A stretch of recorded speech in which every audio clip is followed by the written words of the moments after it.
De imediato, Dr. Hermes Rodrigues Neri, professor e coordenador do Movimento Legislativo, Legislação e Vida.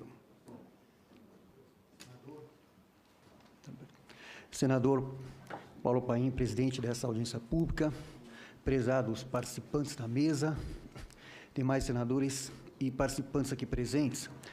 Senador, eu fiz um corte aqui de metade da minha fala para ganhar o tempo, mas penso que a gente vai trazer aqui uma reflexão um pouco diferente do debate, mas que complementa esse momento que nós estamos vivendo e que é pertinente ao debate.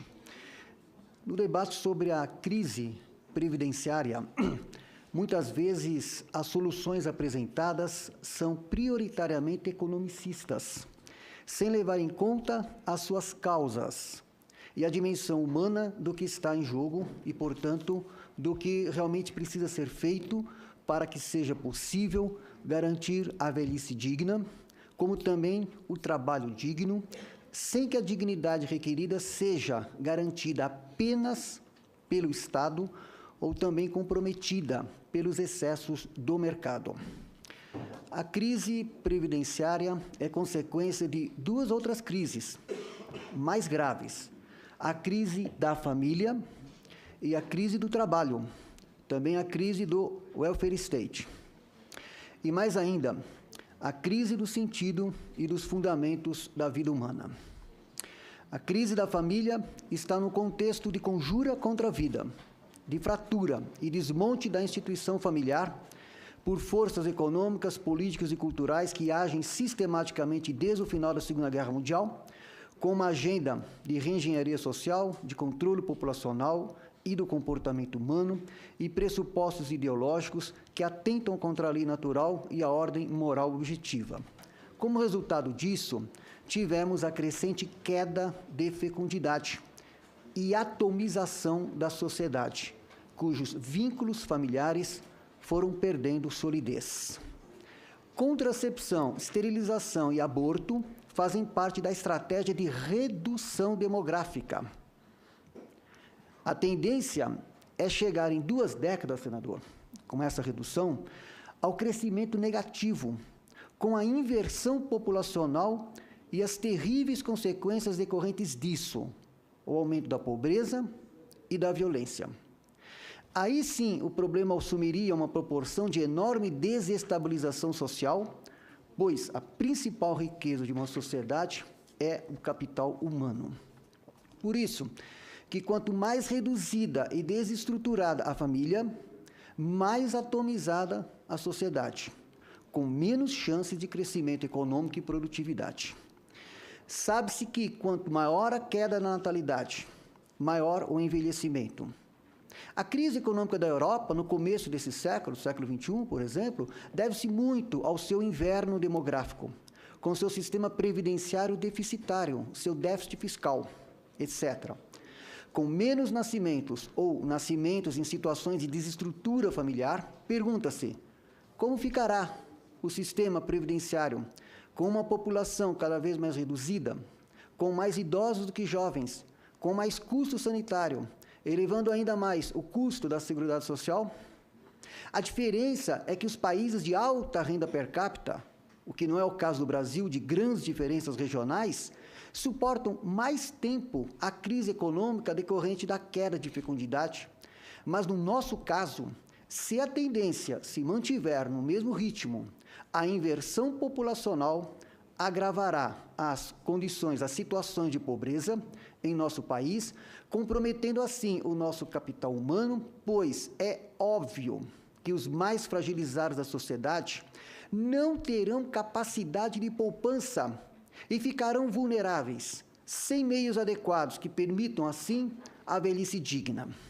E diante de uma velhice sem amparo, a exemplo do que já acontece na Europa, buscarão aqui também legalizar a eutanásia como falsa solução. A proposta da reforma previdenciária é complexa e abrangente, mas, senador, quero me deter aqui num aspecto que considero mais relevante.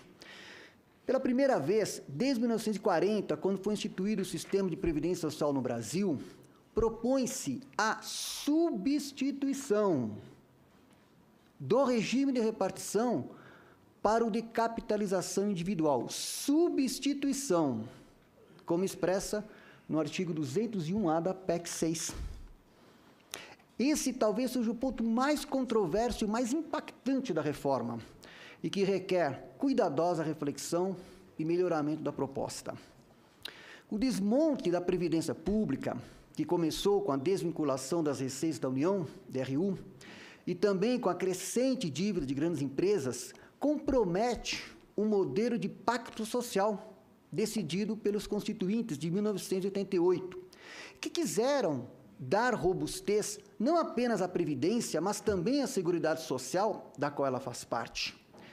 Se o regime de repartição, como está constituído, tem falhas e não dá conta de suprir as demandas existentes, há, no entanto, o importante princípio constitucional da solidariedade que o sistema de capitalização individual erradica. Por isso, o desafio está em aproveitar o que pode ser aprimorado, tanto num quanto no sistema, o que dá para ser aprimorado, daí a importância desse debate. Senador, o sistema de capitalização individual nos leva a refletir com realismo sobre a capacidade de poupança e consumo num país de baixa renda per capita e diferenças regionais de renda real e produtividade, sem uma cultura de educação financeira. Mesmo em outros países e ainda em épocas e contextos diferentes do nosso, os especialistas em economia concordam que os grupos de renda mais elevada poupam uma proporção maior de suas rendas e que uma distribuição mais desigual da renda pode reduzir a proporção média da poupança em vez de aumentá-la. Isso quer dizer que, para aumentar a capacidade de poupança e consumo, é preciso elevar a renda per capita e a produtividade para além do assistencialismo e com incentivo concreto, efetivo ao empreendedorismo. Como a gente sabe, o Brasil é um país pujante de possibilidades, de talentos, cuja exuberância não pode ser tolhida por uma abusiva carga tributária e um sistema político como o federalismo na prática não funciona e que requer uma maior descentralização para que municípios tenham mais autonomia para prover recursos e investimentos, especialmente na oferta de trabalho. A realidade comprova que as melhores oportunidades de mobilidade social numa sociedade democrática são garantidas por meio da educação. Daí, ainda hoje, os melhores postos da administração pública e privada exigirem qualificações técnicas e acadêmicas, o que nem todos conseguem objetivamente alcançar com as mesmas condições de oportunidades, porque muitas vezes, nem sempre, o esforço pessoal é premiado numa sociedade de alta e desigual condições de competitividade. A proposta da Economia, a proposta do Ministério da Economia é fazer com que o sistema de repartição seja substituído gradualmente pelo sistema de capitalização, cuja transição será onerosa por causa do déficit transicional. Se hoje o governo decide mudar esse sistema, ele deixa de arrecadar para fazer transferências, passa a colocar o dinheiro nas contas individuais. Mas há uma geração que contribuiu no sistema antigo e que ainda precisa receber sua aposentadoria. E o governo tem que arcar com esses benefícios, mas não conta mais com a arrecadação vinda da taxação sobre os trabalhadores. Nos Estados Unidos, por exemplo, não houve essa substituição. E, financeiramente, os planos de benefício definido dos Estados Unidos têm, a longo prazo, um desempenho melhor do que os planos de contribuição definida. Eu poderia citar outros países, mas fazendo aqui os cortes para dar sequência. É possível manter os aspectos positivos dos dois sistemas, o de repartição e de capitalização, como já ocorre em alguns países de renda per capita alta, não deixando tudo para o Estado, nem tudo para o mercado. Nesse sentido, uma melhor solução, aí a gente vai trazer uma proposta para reflexão, está em aberto para o debate. e o aprimoramento. Nesse sentido, uma melhor solução seria substituir ou dar uma opção a mais à capitalização individual pela capitalização familiar, mas complementar ao de repartição para assegurar um equilíbrio entre entradas e despesas sociais no balanço público. O fato é que a capitalização individual sempre foi apresentada como a solução miraculosa que deveria aportar segurança e prosperidade aos aposentados diante de um sistema público de previdência em situação terminal esmagado pelo choque demográfico. O balanço é inapelável, como já foi apresentado aqui, vários quadros do que já ocorreu quando foi implantado. E destaca que nos fundos com contribuição definida, poupador depende da empresa não quebrar. Nos fundos cotizados, ele depende das ações e das taxas de juros no momento da saída. Por isso, as futuras aposentadorias desabam ao mesmo tempo que os mercados financeiros. A falência de fundos de pensão comprovam a vulnerabilidade de um sistema quando está sob controle apenas do mercado financeiro. Sozinhos, os planos de poupanças de contribuição definida proporcionam o potencial para um rendimento de aposentadoria maior, mas não podem oferecer seguridade. Há apenas potencial, mas na prática os saldos da maioria dos planos de contribuição definida são, na verdade, bastante baixos e proporcionam pouca esperança no financiamento de uma aposentadoria decente. E aqui sabemos a distinção. Benefício definido quer dizer renda vitalícia. Contribuição definida quer dizer renda não vitalícia. O fato é que os planos de contribuição definida portam sérios riscos. Eu estou falando da contribuição definida porque está no artigo 201A a contribuição definida, né? Bem explícita. O fato é que os planos de contribuição definida portam sérios riscos, além das diminuições em potencial do rendimento da aposentadoria. Os empregadores podem e cortam suas contribuições quando a situação econômica fica ruim. Os trabalhadores, com frequência, retiram dinheiro dessas contas e não o utilizam para aposentadoria. E a maioria das distribuições da quantia total não são reinvestidas nas contas de aposentadoria, principalmente pelos jovens, quem mais se beneficiaria com o investimento a longo prazo, e pelos trabalhadores mal remunerados e com menos posses em geral, que mais provavelmente podem precisar de apoio financeiro extra ao se aposentar. Cada vez mais, processos judiciais são movidos contra empresas devido à forma como administram seus planos de contribuição definida em outros países.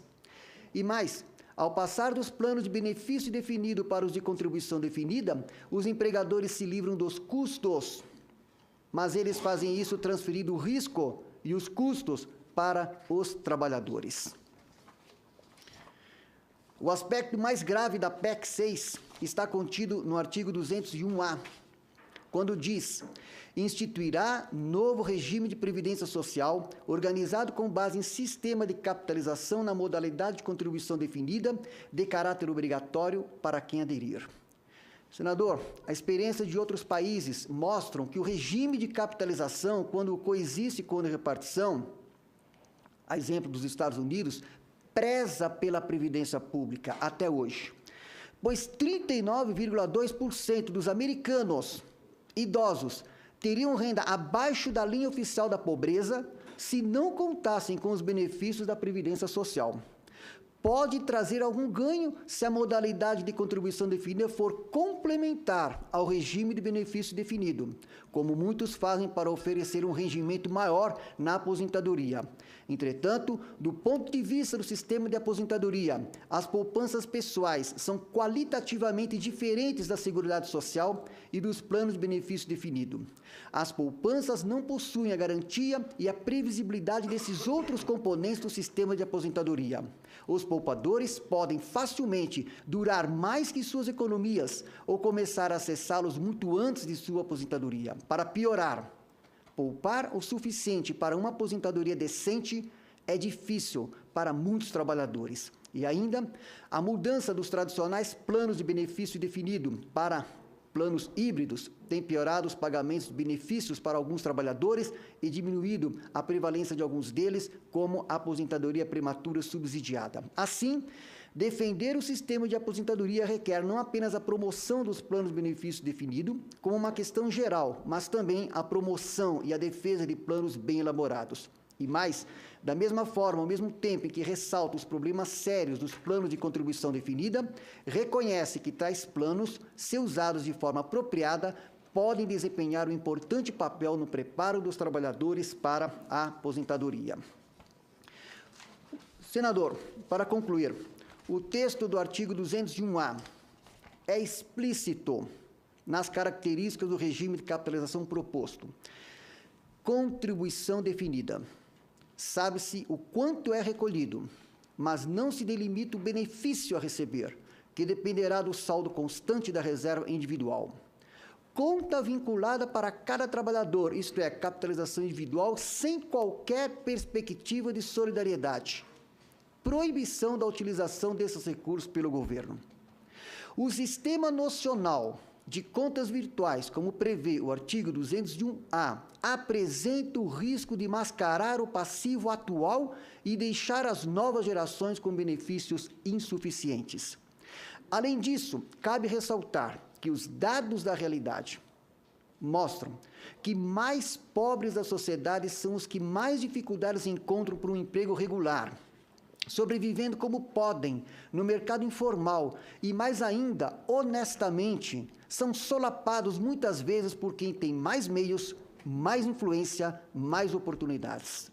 Com recursos parcos e baixos salários, muitos não dão conta de fazer poupança, pois as demandas de varejo assolam com as exigências diárias. É óbvio que o modelo de capitalização individual é para a classe média alta, o que sacrificaria a maior parte da população brasileira e mesmo a classe média que empobreceu nos últimos anos, como lembra Ana Maria Bonomi Baruffi, num estudo feito. Desde meados de 2014, senador, 2,6 milhões de indivíduos deixaram as classes A e B e 3,7 milhões de indivíduos deixaram a classe C. E a contrapartida disso foi um aumento das classes D e E em 6,5 milhões de indivíduos. É óbvio que esse contingente, com a piora no mercado de trabalho, não conseguiria atender às exigências de poupança da capitalização individual e ficariam socialmente mais vulneráveis. E por conta disso, é evidente que nessas condições, se o regime de repartição for substituído dessa forma, como prevê o artigo 201-A, para capitalização individual, não haverá caixa para suprir a aposentadoria decente e digna. Nesse sentido, governos e outras agências deveriam favorecer, com valor supremo, a proteção da vida familiar, algo que certamente exige a segurança econômica dos indivíduos, mas que não se pode reduzir à segurança econômica individual. Por isso, depois eu tenho aqui estudos aqui que eu vou deixar para o senador, detalhando, que o tempo não vai ser possível detalhar, mas temos aqui já todos os estudos feitos, para deixar como proposta em aberto. Por isso, propomos uma emenda ao artigo 201-A da PEC 6/2019, para que, isso se for aprovado, né, a gente vai vir um debate e na deliberação, para que a capitalização, se ocorrer, seja complementar e não substituta, que seja familiar e não individual.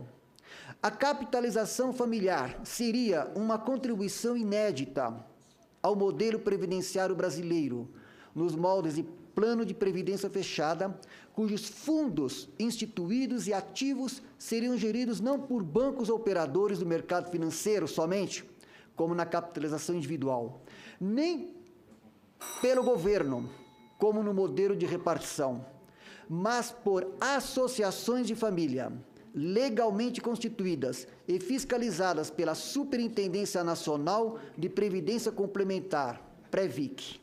O próprio artigo 201-A diz que o sistema de capitalização será instituído através de lei complementar, ocasião em que será possível explicitar a legislação específica para a capitalização familiar, como forma de viabilizar a salvaguarda da instituição familiar, que requer cuidado e proteção para que haja condições concretas para o cumprimento de sua finalidade social, pois o sistema de capitalização individual, como está apresentado no referido artigo da PEC 6/2009, vulnerabiliza ainda mais a família, que é suporte da pessoa humana, pois as famílias devem, com prioridade, diligenciar para que as leis e as instituições do Estado não só ofendam, mas sustentem e defendam positivamente os seus direitos e deveres, e que a sociedade não abandone o seu dever fundamental de respeitar e de promover a família. É óbvio que a capitalização individual, como apresentada no atual contexto, não leva em conta os muitos fragilizados da sociedade. Infelizmente, há no mundo muitíssimas pessoas que não podem referir-se de modo algum ao que poderia definir-se, em sentido próprio, uma família. Grandes setores da humanidade vivem em condições de enorme pobreza, em que a promiscuidade, a carência de habitações, a irregularidade e instabilidade das relações, a falta extrema de cultura não permitem praticamente poder falar de verdadeira família. Há outras pessoas que, por motivos diversos, ficaram sós no mundo. Esses e muito mais precisam da proteção da família, que seja fortalecida por associações, para que não seja erradicada da sociedade o princípio constitucional da solidariedade. Nesse sentido, legislação e vida poderão estar conjugados para uma reforma previdenciária que promova efetivamente vida e família. Muito obrigado. Muito bem, muito bem. Dr. Hermes Rodrigues Neri, professor e coordenador do Movimento Legislação e Vida.